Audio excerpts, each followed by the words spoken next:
Bonjour à tous et à toutes, bienvenue à notre culte en ligne du dimanche 12 juillet. Comme la semaine dernière, nous avons désormais, parallèlement à ce culte en ligne, deux cultes sur place au 72 rue de Sèvres à 10h15 et à 18h30. Je rappelle que si vous souhaitez participer l'un des prochains dimanches à ces cultes, l'inscription est obligatoire. Si vous recevez les emails réguliers de l'Église, vous avez toutes les informations pour vous inscrire, un lien pour cela. Si vous aimeriez participer à l'un de nos cultes et que vous n'avez pas ces informations, n'hésitez pas à prendre contact avec nous, par exemple par le formulaire contact du site web de l'Église. En tout cas, la même prédication est apportée à ces trois occasions, le culte de 10h15, le culte de 18h30 sur place et ce culte en ligne que vous êtes en train de regarder. La présidence, elle, est un petit peu différente. Pour ce culte en ligne d'aujourd'hui, nous avons préparé, pour ce dimanche, mais aussi pour le reste de juillet et août, une version un peu allégée par rapport à ce qui a été proposé les derniers mois. La prédication reste de même ordre qu'auparavant en termes de longueur, mais la partie présidence sera un peu abrégée et ne contiendra qu'un seul chant. Je vous invite pour commencer ce culte en ligne à une lecture dans la lettre aux Hébreux, au chapitre 11 et 12. Je vais lire des extraits du chapitre 11 surtout, et puis le début, les versets 1 et 2 du chapitre 12. Je lis donc dans Hébreux chapitre 11, le texte sera projeté à l'écran, les versets 1 à 3, puis 8 à 16, puis 23 à 27, et ensuite chapitre 12, versets 1 à 2. La foi est une façon de posséder ce qu'on espère. C'est un moyen d'être sûr des réalités qu'on ne voit pas. C'est parce qu'ils ont eu cette foi que les hommes des temps passés ont été approuvés par Dieu. Par la foi, nous comprenons que l'univers a été harmonieusement organisé par la parole de Dieu et qu'ainsi le monde visible tire son origine de l'invisible. Par la foi, Abraham a obéi à l'appel de Dieu qui lui ordonnait de partir pour un pays qu'il devait recevoir plus tard en héritage. Il est parti sans savoir où il allait. Par la foi, il a séjourné en étranger dans le pays qui lui avait été promis, vivant sous des tentes, de même qu'Isaac et Jacob, qui sont héritiers avec lui de la même promesse. Car il attendait la cité au fondement inébranlable, dont Dieu lui-même est l'architecte et le constructeur. C'est dans la foi que tous ces gens sont morts, sans avoir reçu ce qui leur avait été promis. Mais ils l'ont vu et salué de loin, et ils ont reconnu qu'ils étaient eux-mêmes étrangers et voyageurs sur la terre. Ceux qui parlent ainsi montrent clairement qu'ils recherchent une patrie. En effet, s'ils avaient eu la nostalgie de celle qu'ils avaient quittée, ils auraient eu l'occasion d'y retourner. En fait, c'est une meilleure patrie qu'ils désirent, c'est-à-dire la patrie céleste. Aussi, Dieu n'a pas honte d'être appelé leur Dieu, et il leur a préparé une cité. Par la foi, Moïse, après sa naissance, a été tenu caché pendant 3 mois par ses parents, car en voyant combien cet enfant était beau, ils ne se sont pas laissés intimider par le décret du roi. Par la foi, Moïse, devenu adulte, a refusé d'être reconnu comme le fils de la fille du Pharaon. Il a choisi de prendre part aux souffrances du peuple de Dieu plutôt que de jouir momentanément d'une vie dans le péché. Car, estimait-il, subir l'humiliation que Christ devait connaître constituait une richesse bien supérieure au trésor de l'Égypte. Il avait en effet les yeux fixés sur la récompense à venir. Par la foi, il a quitté l'Égypte sans craindre la fureur du roi, et il est resté ferme, en homme qui voit le Dieu invisible. Chapitre 12, versets 1 et 2. C'est pourquoi, nous aussi qui sommes entourés d'une si grande nuée de témoins, débarrassons-nous de tout fardeau et du péché qui nous cerne si facilement de tous côtés, et courons avec endurance l'épreuve qui nous est proposée. Gardons les yeux fixés sur Jésus, qui nous a ouvert le chemin de la foi et qui la porte à la perfection. Parce qu'il avait en vue la joie qui lui était réservée, il a enduré la mort sur la croix, en méprisant la honte attachée à un tel supplice. Et désormais, il siège à la droite du trône de Dieu. Jusqu'ici la parole de Dieu. Ce chapitre 11 de l'Épître aux Hébreux, assez célèbre, énumère toute une série d'exemples de foi tirés de l'Ancien Testament. Et nous n'en avons cité que quelques extraits.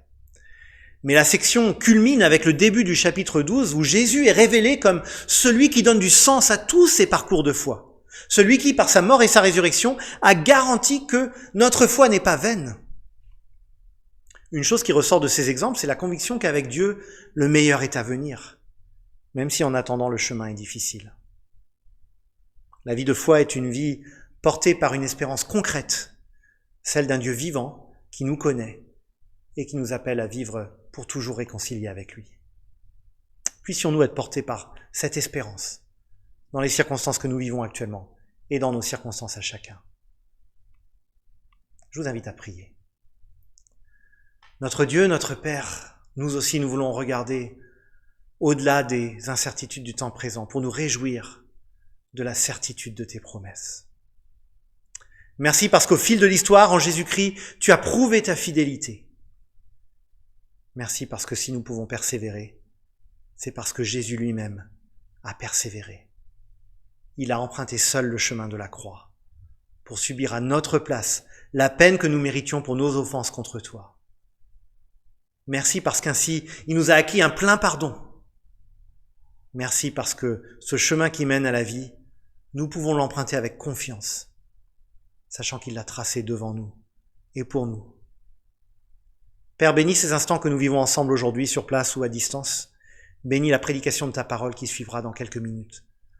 Nous nous remettons entièrement à toi, Père. Travaille en nous par ton esprit. Au nom de ton Fils Jésus. Amen. Nous aurons maintenant quelques annonces qui seront très brèves aujourd'hui. Comme la semaine dernière, il n'y aura pas de rencontre découverte ce mardi. Notez bien donc, pas de rencontre découverte mardi qui vient. Jeudi soir, en revanche, il y aura bien une rencontre de prière en direct via la plateforme Zoom, comme nous avons eu tous les jeudis précédents. Et comme chaque semaine, les identifiants sont envoyés par email via la liste de diffusion de l'Église. Donc rendez-vous à 20h, un tout petit peu avant 20h, pour cette réunion qui aura lieu donc de 20h à 21h jeudi prochain, en ligne et en direct.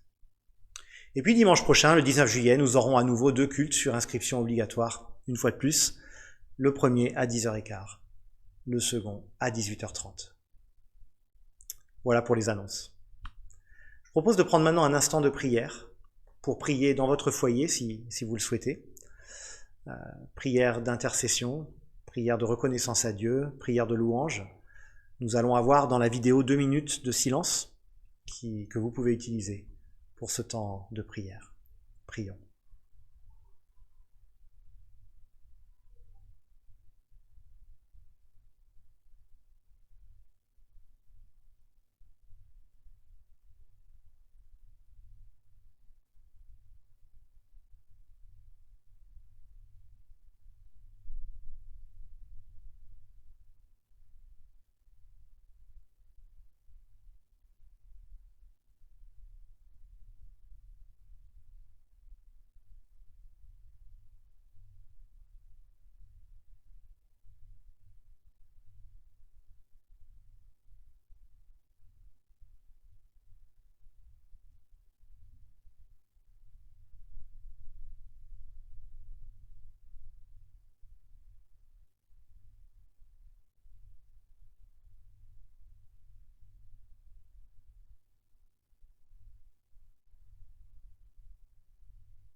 Amen.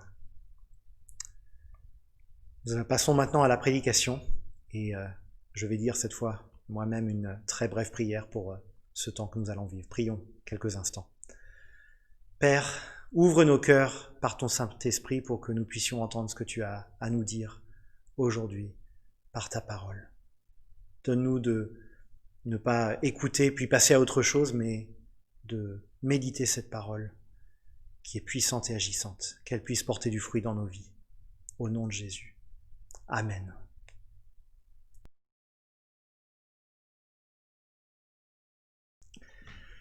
Je vous invite à ouvrir vos Bibles au livre de l'Exode au chapitre 2. Exode, chapitre 2. Comme habituellement, le texte sera projeté au début du message. Exode, chapitre 2. Et pour ce qui concerne les messages que j'apporterai moi-même cet été, nous allons parcourir 3 chapitres consécutifs du livre de l'Exode. Exode 2, Exode 3, Exode 4, vous l'aurez compris. Et nous commençons donc aujourd'hui par ce chapitre 2. Et je vais lire donc la totalité du chapitre 1. Exode chapitre 2, verset 1. Un homme de la famille de Lévi avait pris pour femme une Lévite. Cette femme fut enceinte et mit au monde un fils. Elle vit qu'il était beau et elle le cacha pendant 3 mois. Lorsqu'elle ne put plus le garder caché, elle prit une caisse de jonc qu'elle enduisit de bitume et de pois, puis elle y mit l'enfant et le déposa parmi les roseaux sur la rive du fleuve. La sœur de l'enfant se posta à une certaine distance pour savoir ce qui lui arriverait. Or, la fille du Pharaon descendit au fleuve pour se baigner tandis que ses servantes se promenaient le long du fleuve. Elle vit la caisse au milieu des roseaux et envoya sa servante la prendre. Quand elle l'ouvrit, elle vit l'enfant. C'était un petit garçon qui pleurait. Prise de pitié pour lui, elle dit « C'est un enfant des Hébreux !» Alors la sœur de l'enfant dit à la fille du Pharaon « Veux-tu que j'aille te chercher une nourrice parmi les femmes des Hébreux afin qu'elle allaite cet enfant pour toi ?»« Vas-y, lui répondit la fille du Pharaon. Et la jeune fille alla chercher la mère de l'enfant. La fille du Pharaon lui dit « Emporte cet enfant et allaite-le pour moi, je te donnerai ton salaire. » La femme prit l'enfant et l'allaita. Quand il eut grandi, elle l'amena à la fille du Pharaon, et il fut un fils pour elle. Elle l'appela Moïse, car, dit-elle, je l'ai retiré de l'eau. Une fois devenu grand, Moïse sortit vers ses frères et vit leurs pénibles travaux. Il vit un Égyptien frapper un Hébreu, un de ses frères. Il regarda de tous côtés, vit qu'il n'y avait personne, et tua l'Égyptien, qu'il cacha sous le sable. Quand il sortit le jour suivant, il vit 2 Hébreux se battre. Il dit à celui qui avait tort, « Pourquoi frappes-tu ton prochain ?» Cet homme répondit alors, « Qui t'a établi chef et juge sur nous? Est-ce pour me tuer que tu me parles, tout comme tu as tué l'Égyptien ?» Moïse eut peur et se dit, « L'affaire est certainement connue. » Le Pharaon apprit ce qui s'était passé, et il chercha à faire mourir Moïse. Mais Moïse s'enfuit loin de lui et s'installa dans le pays de Madian. Il s'arrêta près d'un puits. Le prêtre de Madian avait 7 filles. Celles-ci vinrent puiser de l'eau, et elles remplirent les abreuvoirs pour faire boire le troupeau de leur père. Les bergers arrivèrent et les chassèrent. Alors Moïse se leva, prit leur défense et fit boire leur troupeau. Quand elles furent de retour chez Réuel, leur père, il demanda « Pourquoi revenez-vous si vite aujourd'hui ?» Elles répondirent « Un Égyptien nous a délivrés de la main des bergers. Il nous a même puisé de l'eau et a fait boire le troupeau. » Réuel dit à ses filles « Où est-il ? Pourquoi avez-vous laissé cet homme ? Allez l'appeler pour qu'il vienne prendre un repas. » Moïse décida de s'installer chez cet homme, qui lui donna en mariage sa fille, Séphora. Elle mit au monde un fils qu'il appela Gershom, car, dit-il, « Je suis en exil, dans un pays étranger. » Longtemps après, le roi d'Égypte mourut. Les Israélites gémissaient du fond de l'esclavage, ils poussaient des cris. Leurs appels montèrent du fond de l'esclavage jusqu'à Dieu. Dieu entendit leurs gémissements et se souvint de son alliance avec Abraham, Isaac et Jacob. Dieu vit les Israélites. Il comprit leur situation. Jusqu'ici la parole de Dieu.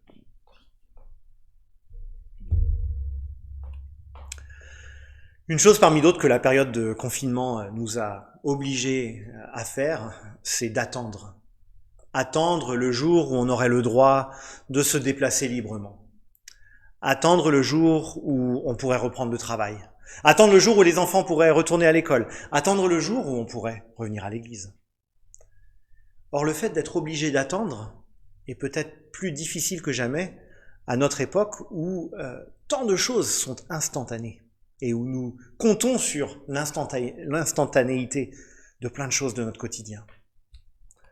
Pourtant, le Dieu vivant, le Dieu de la Bible, ne nous invite pas à vivre une vie où tout est rapide et instantané. Au contraire, placer sa confiance dans le Dieu de la Bible, c'est aussi apprendre à attendre.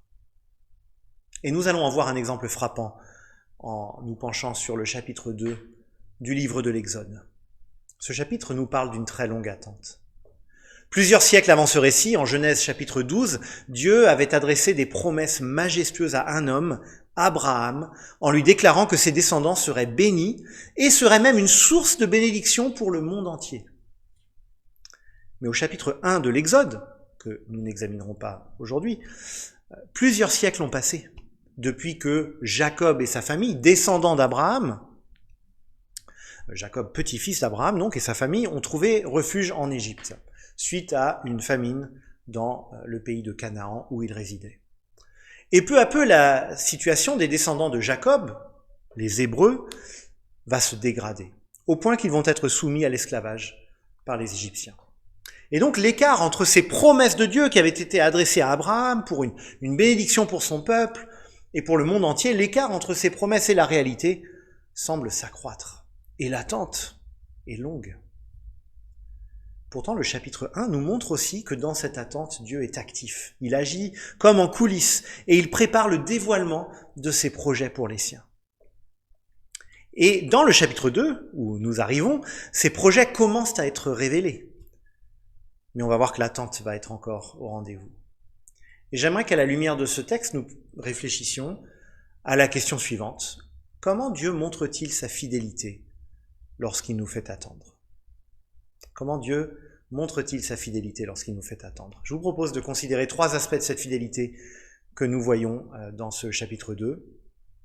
Dieu préserve d'abord, Dieu prépare ensuite, et puis enfin, Dieu entend. On commence donc par premier axe de réflexion, Dieu préserve. Au début de ce chapitre 2, nous sommes replacés dans un contexte dramatique qui a été posé au chapitre 1. On y retrouve la cruauté humaine dans sa forme la plus abjecte. Le pouvoir, dirigé par un pharaon cruel, un roi d'Égypte cruel, a ordonné de supprimer tous les enfants garçons des Hébreux. Un véritable génocide qui nous est raconté à la fin du chapitre 1. Mais le début du chapitre, de notre chapitre, le chapitre 2, nous révèle une belle histoire, même si elle reste empreinte de souffrance et de tragédie.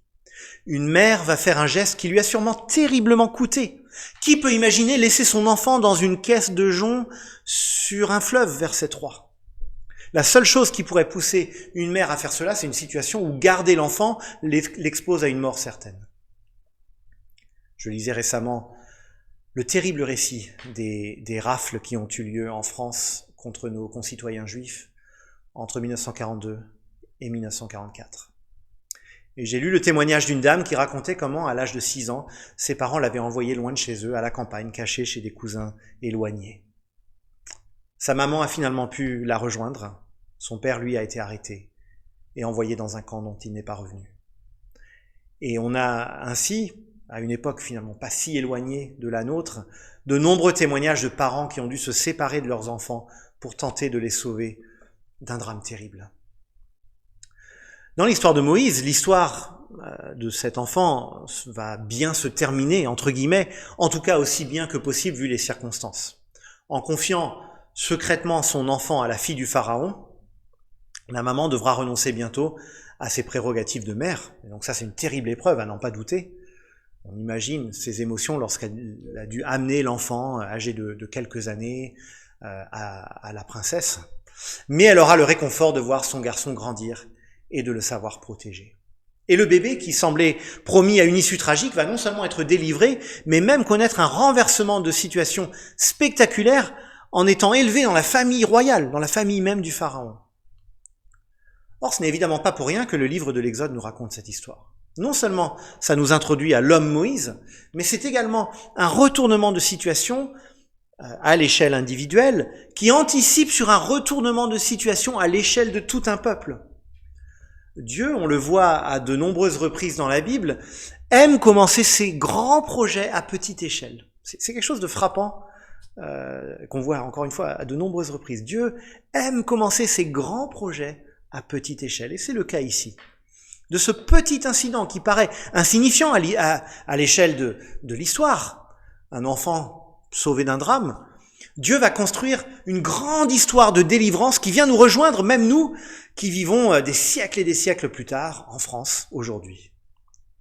Cet enfant, sauvé des projets malfaisants d'un pharaon cruel, est emblématique d'un peuple qui sera sauvé d'un autre pharaon quelques décennies plus tard. Et ce peuple, Israël, sera lui-même emblématique de toute une humanité que Dieu va sauver par Jésus-Christ de l'emprise du mal et de la mort, d'hommes et de femmes de toutes les nations qui vont recevoir, bien plus tard dans l'histoire biblique, la bénédiction pour les nations qui avaient été promises à Abraham et à sa descendance. Et ainsi, en délivrant cet enfant, Dieu pose les fondements discrets d'une délivrance bien plus grande à venir. Ensuite, un peu plus loin dans le chapitre, Dieu va préserver Moïse à nouveau. Après avoir tué un homme, on reviendra sur cet événement, Moïse doit s'enfuir et se cacher pendant des années dans un pays étranger, le pays de Madian, verset 15. Or, les échos de la première délivrance sont nombreux dans cette section-là. À nouveau, Dieu va protéger Moïse des menaces du Pharaon. Et à nouveau, Moïse va être amené à se cacher, comme sa mère l'avait caché sur le Nil. À nouveau, il va être recueilli en sécurité et en quelque sorte adopté dans une nouvelle famille. Maintenant, si on dézoome un peu, pour repenser à la trame plus large du récit, on prend conscience que le peuple hébreu, lui, continue de souffrir. La fin du chapitre le confirme d'ailleurs explicitement. Verset 23, les Israélites gémissaient du fond de l'esclavage, ils poussaient des cris. Donc même si Moïse, lui, a été délivré, le contexte par ailleurs reste tragique. L'attente d'une délivrance à grande échelle continue. Mais à petite échelle, dans la vie de Moïse, Dieu montre qu'il est un Dieu qui préserve et délivre. Et on verra que s'il délivre Moïse par 2 fois, c'est parce qu'il veut utiliser Moïse pour délivrer tout un peuple. Alors que pouvons-nous apprendre de cette protection que Dieu accorde à Moïse alors que le peuple hébreu attendait sa délivrance? Je vous propose d'en tirer une application collective et une application individuelle. D'abord à l'échelle collective. Dieu montre dans ce récit que même quand les temps sont difficiles, quand les cœurs sont endurcis, quand Dieu semble lointain, en réalité, il n'a pas oublié ses promesses. Et il va susciter des hommes et des femmes qui sont porteurs de ses promesses. Moïse, en fait, est la preuve que Dieu n'a pas abandonné Israël. Et il me semble qu'on peut dire la même chose de l'Église aujourd'hui, l'Église avec un grand E. L'ensemble de tous ceux et celles dans le monde qui ont confessé Jésus-Christ comme Seigneur et Sauveur. L'Église est la preuve que Dieu n'a pas abandonné le monde. L'Église, en elle-même, tellement imparfaite, tellement décevante si souvent, mais ce qui caractérise intrinsèquement le peuple de Jésus-Christ, ce n'est pas sa qualité morale, mais plutôt le fait d'être porteur de la bonne nouvelle, le message par lequel Dieu délivre des hommes et des femmes partout dans le monde. Dieu a confié ce message à l'Église, et c'est ça qui distingue l'Église. Un message porteur d'une nouvelle réalité qui un jour sera manifestée au monde entier. Un message qui contient en lui-même la puissance pour changer les vies et pour changer le monde. Or, Dieu préserve son Église, et on le voit au fil des siècles. Il a toujours permis que son évangile, que cette bonne nouvelle de Jésus-Christ continue d'être proclamée. Même aujourd'hui dans un désert spirituel, j'ose le dire, comme Paris. Très belle ville que j'aime par ailleurs, mais même dans un désert spirituel comme Paris, des hommes et des femmes, aujourd'hui, sont porteurs de cette parole puissante qui vient de Dieu. Et le fait que Dieu garde son Église et préserve la proclamation de sa parole nous rappelle que ses projets sont toujours d'actualité. Maintenant, le fait que Dieu nous préserve, nous le voyons aussi à l'échelle individuelle. Je ne connais pas, ou en tout cas pas en détail, les épreuves ou les périodes d'attente difficiles par lesquelles vous êtes passés, ou vous passez encore. Mais si vous êtes là aujourd'hui, si vous êtes en train de regarder ce culte en vidéo, si vous êtes à l'écoute de la parole de Dieu, c'est la preuve en fait que Dieu est à l'œuvre dans votre vie. Il vous a préservé. Et plus encore, il a préservé sa parole et ses promesses. Dieu agit en nous sur le long terme. Dieu ne fait pas dans la précipitation. Et même quand autour de nous les découragements sont nombreux, eh bien Dieu nous appelle, à nous qui vivons en 2020, à tourner le dos au tout immédiat auquel nous sommes devenus tellement habitué, pour s'inscrire dans l'histoire beaucoup plus longue et patiente et beaucoup plus riche qu'il écrit dans l'histoire du monde et qu'il écrit dans nos histoires individuelles, dans nos vies. Dans notre attente, dans nos attentes, Dieu préserve. Mais dans ce texte, on voit aussi qu'il prépare. C'est notre deuxième point. Peut-être qu'il vous arrive comme moi, de temps en temps, qui sait, de regarder des extraits de ces émissions qu'on appelle télécrochets. Des émissions du type « La France a un incroyable talent »,« The Voice »,« La Nouvelle Star », etc. Lorsqu'on regarde les meilleures réussites, ces anonymes qui ont émerveillé le jury, qui ont fait lever une salle entière, qui ont ému aux larmes parfois, on prend conscience que derrière ces 5 minutes de célébrité au grand jour, il y avait en général des années de travail dans l'ombre. Et c'est un peu comme si ces personnes avaient été préparées pendant toute une vie, si on force un peu le trait, pour ce moment où leur don serait révélé au grand jour. Chapitre 2 de l'Exode nous introduit à un homme qui va jouer un rôle majeur dans les projets de Dieu, Moïse. Dès le chapitre 3, on verra à quel rôle décisif Moïse est appelé. Mais ici, dans ce chapitre, on a plutôt un aperçu de sa formation, la manière dont Dieu l'a préparé. Il l'a préparé d'abord, bien sûr, en permettant qu'il soit sauvé des eaux, comme son nom l'indique en hébreu. Ensuite, même si ce texte ne le précise pas, on a toutes les raisons de penser que Moïse a été formé au sein de l'élite égyptienne. Ça semble assez évident alors qu'il a été adopté par la fille du Pharaon. Et bien des siècles plus tard, le Nouveau Testament confirmera cette déduction naturelle du texte. Dans son discours, juste avant d'être tué en martyr, Étienne va dire ceci, alors qu'il est en train de retracer l'histoire d'Israël qui amène jusqu'à Jésus-Christ. Étienne dit « Moïse a été formé avec toute la sagesse des Égyptiens ».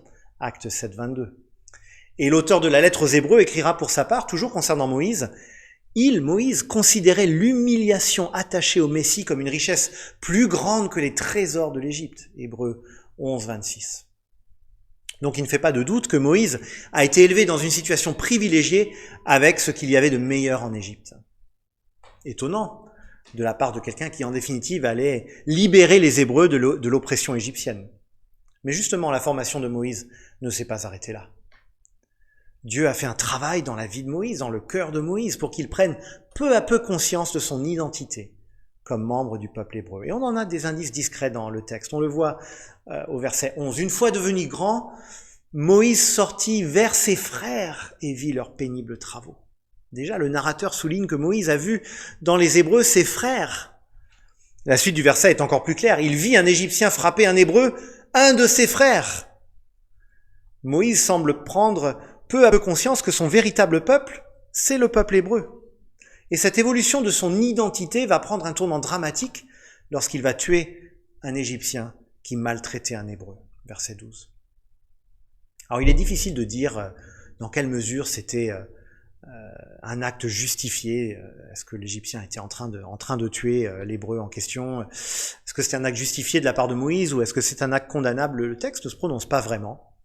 Mais ce qui est sûr, c'est qu'en prenant parti pour un Israélite contre un Égyptien, Moïse a choisi son camp. Alors ça ne veut pas dire qu'il est accepté par les siens, et on voit au verset 14 que les Israélites en fait se méfient de lui. Mais Dieu va continuer à préparer Moïse à devenir le libérateur de son peuple. Et la dernière étape de cette préparation, c'est à partir du verset 15, la fuite de Moïse dans le pays de Madian, verset 15 et suivant. Et là, Moïse a définitivement renoncé à la gloire de l'Égypte. Il vit en immigré, comme il le confirme en nommant son fils au verset 22. Il vit au service d'un prêtre, Réuel, qui est également propriétaire de bétail. Et Moïse va vivre, verset 23, pendant longtemps, pendant de nombreuses années, dans cette situation entièrement nouvelle, bien loin des palais égyptiens. Et il va épouser l'une des filles de Réuel, Séphora. Et le début du chapitre 3 nous indiquera que Moïse va tout simplement travailler comme berger des troupeaux. Alors même si le texte ne le dit pas explicitement, et il faudrait pas mettre un accent trop important sur les silences du texte, mais on a quand même des raisons de supposer que Moïse a mûri pendant ce temps. Il a appris l'humilité, il a dû apprendre l'humilité, la simplicité Et on peut penser qu'il s'est peu à peu débarrassé des réflexes de privilégié qu'il avait pu acquérir en Égypte. Sans doute une préparation indispensable avant d'aller à la tête de son peuple bientôt dans le désert pendant 40 ans. Et nous ? Chacun d'entre nous est sans doute en attente de quelque chose. Pour certains, peut-être une meilleure situation professionnelle.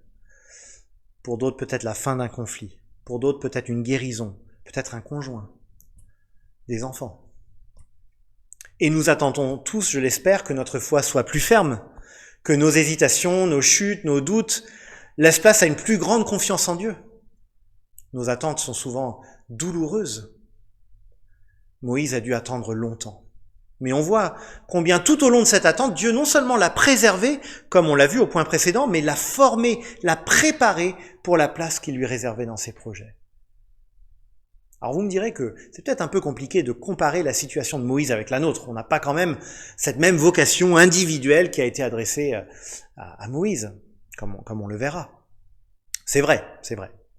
Mais notre vocation, en tant que disciples de Jésus-Christ, n'est pas moins glorieuse que celle de Moïse. Et si j'en crois plusieurs textes bibliques, elle l'est même plus. Nous sommes invités à être porteurs de la parole par laquelle Dieu a accompli toutes ses promesses, qui n'étaient encore qu'à l'état de promesses futures du temps de Moïse. Nous sommes invités à être porteurs d'une parole qui libère les hommes et les femmes d'une vie vécue dans ce monde sans Dieu, sous l'oppression du mal, de la futilité et de la mort. Or, dans l'histoire de Moïse, il est frappant de voir qu'à vue humaine, les choses n'évoluent pas comme il aurait pu l'espérer. Lui qui était promis à un avenir prestigieux dans la noblesse égyptienne, va se retrouver pour un temps rejeté par les deux peuples. Rejeté par les Égyptiens, rejeté par les Hébreux qui ne l'acceptent pas comme l'un des leurs. Il va devoir fuir, il va devoir partir en exil et travailler comme modeste berger pendant de longues années. C'est pas vraiment une success story. Et pourtant Dieu était en train de le libérer de fausses espérances, le libérer d'une vie vécue vainement à côté de l'essentiel, c'est-à-dire la vie avec Dieu. Moïse a été libéré douloureusement. Peut-être que nous aussi, nous devons laisser Dieu nous libérer douloureusement de certaines espérances qui nous animent peut-être aujourd'hui et qui peut-être sont de fausses espérances. Ou au mieux, ou peut-être des choses en tout cas qui détournent notre attention de l'essentiel.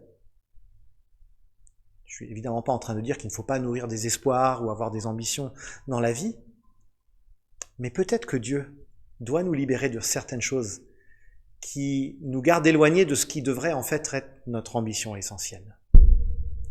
Et si nos épreuves et nos attentes étaient des temps de formation, personnalisés, sur mesure, que Dieu nous réserve pour nous donner des choses différentes, surprenantes au départ, mais en définitive meilleures que celles que nous pensions attendre. Posons-nous cette question. Est-ce que Dieu utilise mes circonstances actuelles pour me préparer à vivre plus pleinement pour lui? À vivre d'une manière plus riche et pleine la communion avec lui? À vivre la vie pour laquelle j'ai été créé? Dieu a préparé Moïse. Ça a duré très longtemps, mais ce n'était pas en vain. Dieu préserve, Dieu prépare. Et enfin, nous voyons dans ce texte que Dieu entend. Et c'est notre troisième point. Dieu entend. Les attentes sont toujours beaucoup plus difficiles quand on ne sait pas combien de temps il faudra attendre. Quand on sait d'emblée quel est le délai, ça va. Mais quand on n'a aucune idée, c'est très difficile. On en a vraiment fait l'expérience tous dans la crise que nous avons connue et que nous continuons de connaître, sous une forme un peu différente. Mais nous en avons fait l'expérience en ce qui concerne notre vie d'église en particulier. Pour nous qui sommes au conseil, nous avons dû apprendre à avancer avec très peu de visibilité, à prendre des décisions semaine par semaine, ce qui n'est pas trop le genre de la maison normalement. Et aujourd'hui encore, nous ne savons pas quand nous pourrons retrouver une vie d'église proche de ce que nous connaissions auparavant. Nous ne savons pas. Au-delà des circonstances particulières que nous vivons actuellement, l'attente pour une durée indéfinie, ça fait partie de nos vies. Et ça fait partie de nos vies avec le Seigneur. Ne serait-ce que l'attente avec un grand A, l'attente par excellence. L'une des premières exclamations des chrétiens, c'était une expression araméenne, Maranatha, qui veut dire « Viens Seigneur !» Reviens Seigneur Jésus. Que ton règne vienne sur la terre comme au ciel, Père. Délivre-nous du mal. Et dans l'histoire de Moïse, on a déjà vu que l'attente était très longue. On en a un rappel au verset 23. Longtemps après, le roi d'Égypte mourut. Alors est-ce que cette mort a apporté la délivrance tant espérée? Eh bien non. Après le pharaon cruel, il y a eu un autre pharaon cruel. Suite du verset 23. Les Israélites gémissaient du fond de l'esclavage. Ils poussaient des cris. On apprendra plus tard que depuis la mort de Joseph, à la fin du livre de la Genèse, il y a déjà eu 4 siècles. C'est interminable. 4 siècles que le peuple est en Égypte. Mais Dieu savait ce qu'il faisait. Et au moment décidé, il a entendu la prière de son peuple. Et par entendre, ici, il faut comprendre que il a choisi de répondre et d'intervenir. Le verset 24 marque un tournant dans le récit. Dieu entendit leurs gémissements et se souvint de son alliance avec Abraham, Isaac et Jacob. Dieu vit les Israélites, il comprit leur situation. Très frappant ces verbes. Il entendit, il se souvint, il vit, il comprit. Bien sûr, cela nous est raconté d'une manière imagée, pour être parlante pour nous. C'est pas comme si Dieu s'est dit tout d'un coup, mais au fait, j'avais pas dit que je bénirais ce peuple, oula, ça fait longtemps. Non, l'attente faisait partie de ses projets. Mais au moment choisi, il a mis fin à l'attente. Il a entendu les prières et les cris qui montaient vers lui. Il a agi. Et il a agi pas de façon arbitraire selon son humeur, mais en fonction de l'engagement qu'il avait pris, l'engagement de faire des descendants d'Abraham son peuple, de les bénir, de leur donner une terre, de les sauver. Dieu, verset 24, se souvint de son alliance avec Abraham, Isaac et Jacob. Et c'est cette promesse qui est en quelque sorte le point de départ du grand projet de libération de Dieu. Cette promesse faite à l'origine à Abraham. Dieu n'a pas oublié cette promesse. D'ailleurs, on voit en lisant l'Ancien Testament qu'elle ressurgit régulièrement. Même bien plus tard, cette promesse faite à Abraham. La promesse qu'il sauverait son peuple et qu'en définitive, il sauverait même tous les peuples. Et c'est pourquoi si nous ne maîtrisons pas le temps de Dieu, et c'est une évidence, nous ne maîtrisons pas le temps de Dieu, nous pouvons en revanche inscrire nos prières dans une trajectoire où nous savons que l'exaucement est au bout du chemin. Parce que comme on l'a dit plus tôt, par rapport à Moïse, nous sommes dans une situation privilégiée. Nous vivons à l'époque où Dieu a dévoilé la richesse de son amour et de sa grâce à toute l'humanité par la venue de Jésus-Christ. Quand Jésus est venu, beaucoup en fait ne l'attendaient même plus vraiment. Beaucoup avaient oublié, plus ou moins consciemment, la promesse d'un sauveur, d'une délivrance pour Israël et pour les nations. Mais Dieu a tenu ses promesses qui remontent très loin, jusqu'aux promesses faites autrefois à Abraham. Et en Jésus, Dieu a ouvert une porte qu'il ne refermera plus jamais, la porte d'un plein pardon, d'une vie nouvelle vécue avec lui, et il nous appelle tous à répondre à cet appel. L'apôtre Paul écrira dans sa seconde lettre aux Corinthiens, « Pour toutes les promesses de Dieu, c'est en lui, Jésus, que se trouve le oui. » Par Jésus-Christ, Dieu confirme définitivement son oui à toutes ses promesses. Promesses de bénédiction, de protection, d'un avenir nouveau et éternel. La question la plus importante n'est pas de savoir combien de temps nous devrons attendre, mais de savoir si nous sommes sur la bonne trajectoire. Or, par la foi en Jésus-Christ, nous avons l'assurance d'être sur la bonne trajectoire, celle qui mène au oui de Dieu, oui au pardon, oui à la vie, oui à la paix, oui à la joie, oui à l'éternité avec Dieu. Et la confiance à laquelle Jésus nous appelle, c'est de croire que ce oui de Dieu, eh bien, il vaut toutes les épreuves et tous les renoncements aujourd'hui. Et dire cela, c'est pas être un grand stoïque, mais c'est simplement la conviction que ce que Dieu nous promet est tellement meilleur pour nous, meilleur dans l'absolu et meilleur pour nous. Suivre l'appel de Dieu pour Moïse était infiniment meilleur que de profiter du prestige égyptien pour un temps. Suivre l'appel de Dieu pour nous, c'est infiniment meilleur que le confort momentané de faire les choses selon la logique de ce monde. Et c'est pour ça que pour nous, comme pour Moïse, les périodes d'attente ont du sens. Elles sont l'occasion pour Dieu de nous rediriger et préparer en vue des bons projets qu'il a pour nous. Saurons-nous saisir ces périodes d'attente comme des opportunités que Dieu nous donne Amen. Je vous invite à vous lever pour chanter le chant « Ta bienveillance ».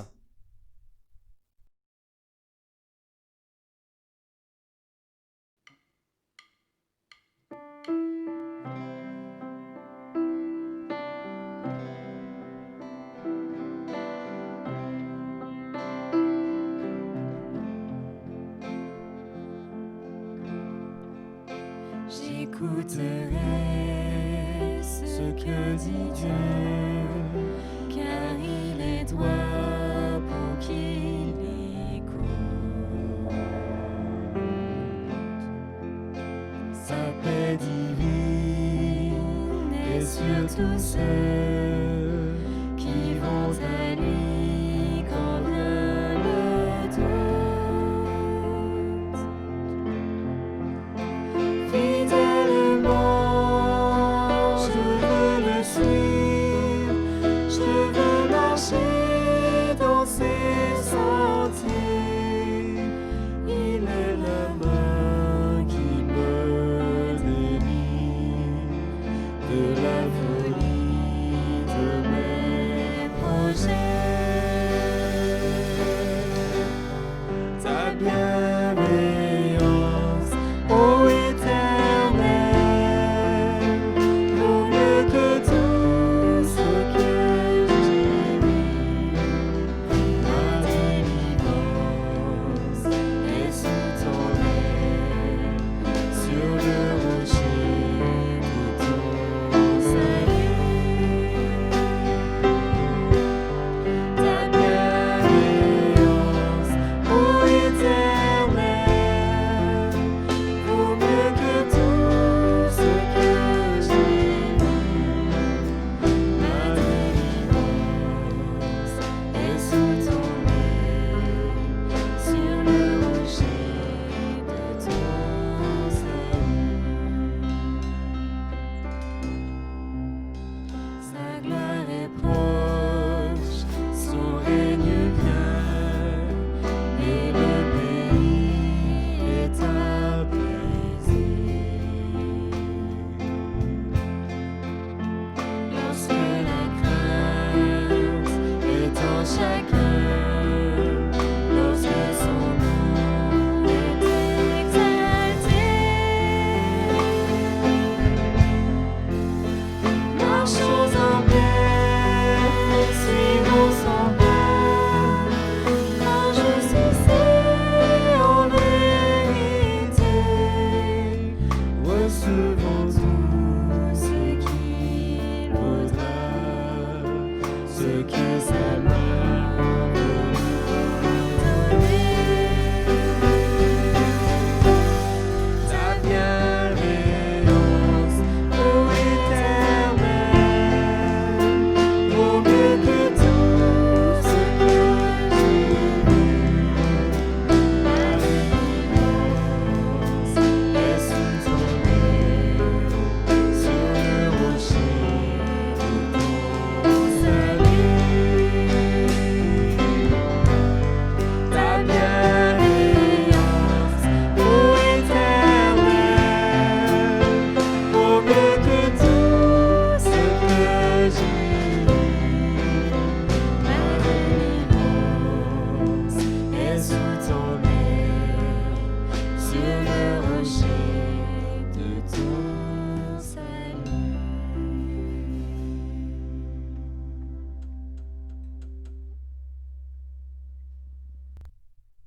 Nous terminerons par une parole de bénédiction. Que l'Éternel te bénisse et te protège. Que l'Éternel te regarde avec bonté et qu'il te fasse grâce.